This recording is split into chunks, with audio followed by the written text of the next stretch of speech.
No, I want to go last, I said. I was excited about being made over, because I myself was crappy with makeup, and so pretty much avoided it like the plague. And it seemed so naked and embarrassing to have it on your face, visible to the world in a way that said, "Hey look, I care about being pretty." Except I do care about being pretty. Durr. I don't think there's a single person in the world who doesn't care about being pretty. Any female at any rate.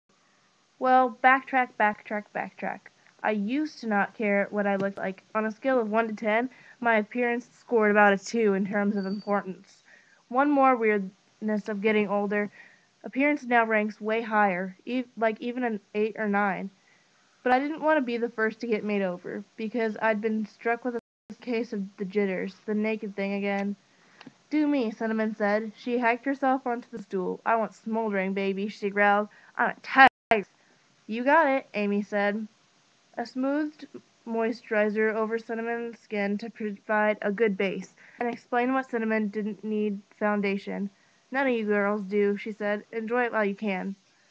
She stroked green eyeshadow over Cinnamon's lids, which she said Cinnamon could pull off because of her green eyes, and used a black eyeliner around her eyes, but only from the middle of the iris out. She said, "You don't want your eyes looking squinched together."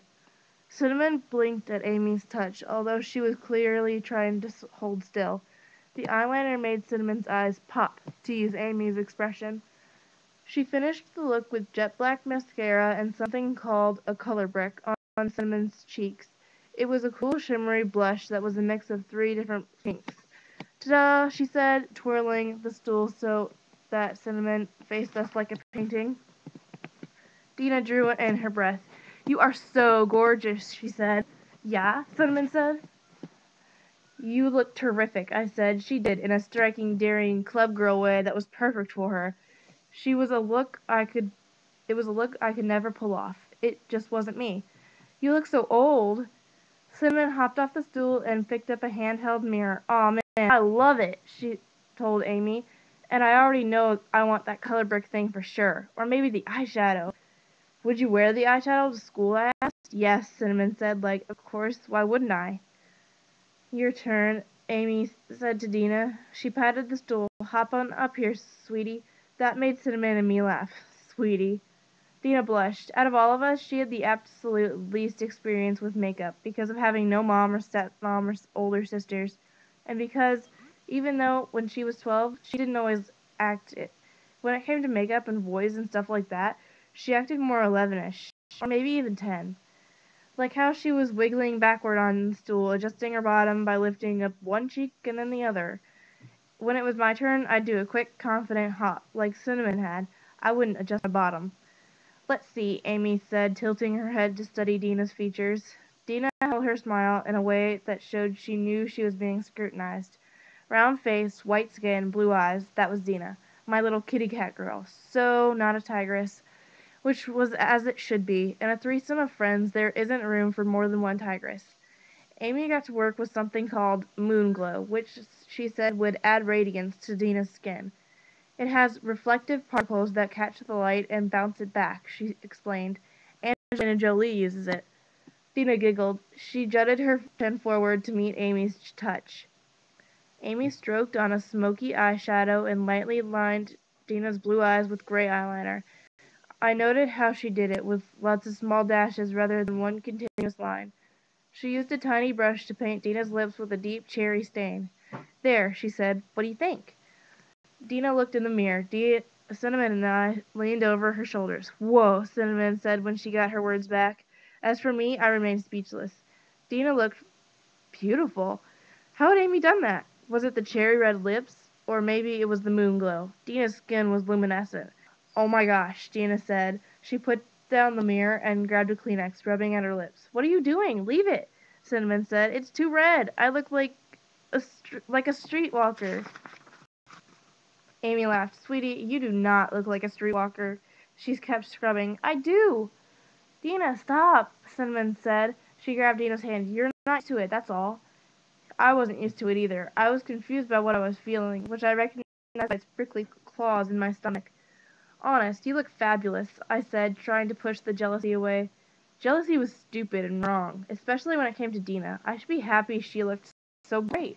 I was happy. I was.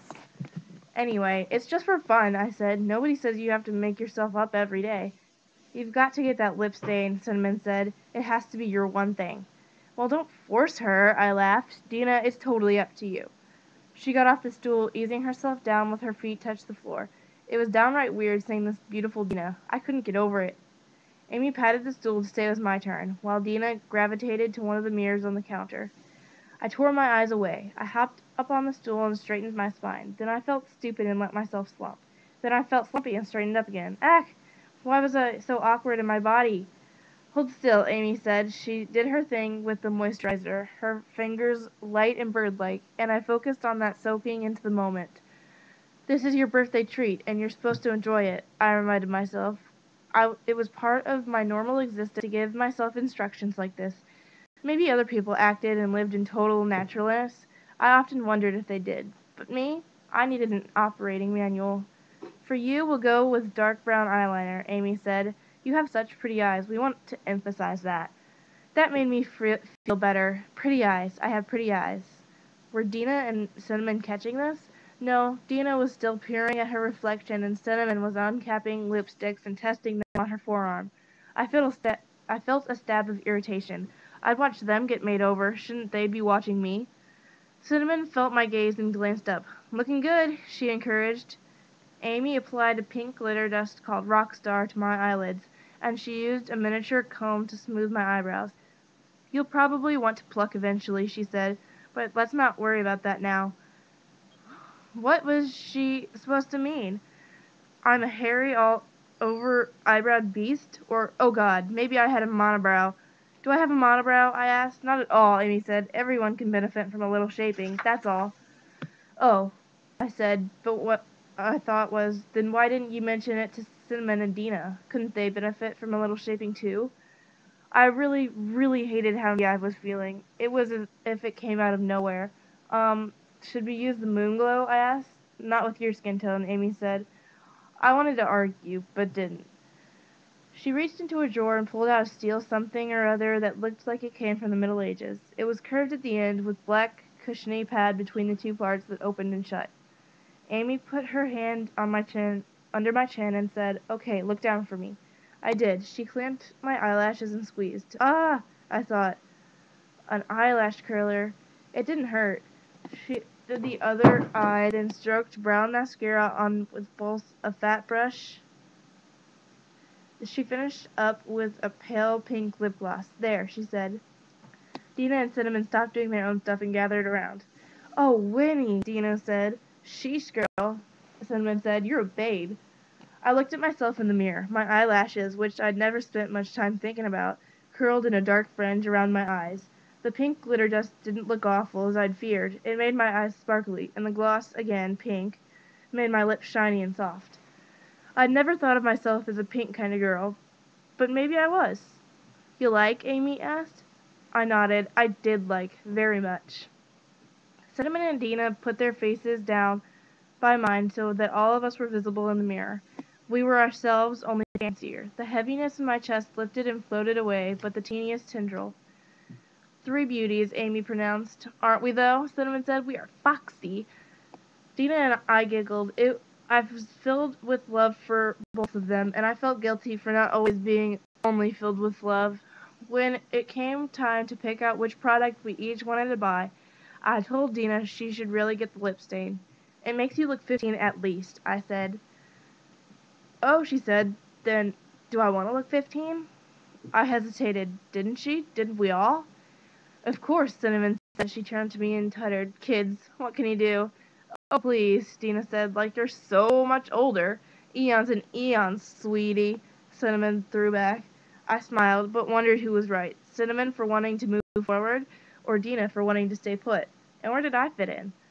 Get the lip stain, I said decisively, and I'll buy the Rockstar glitter dust.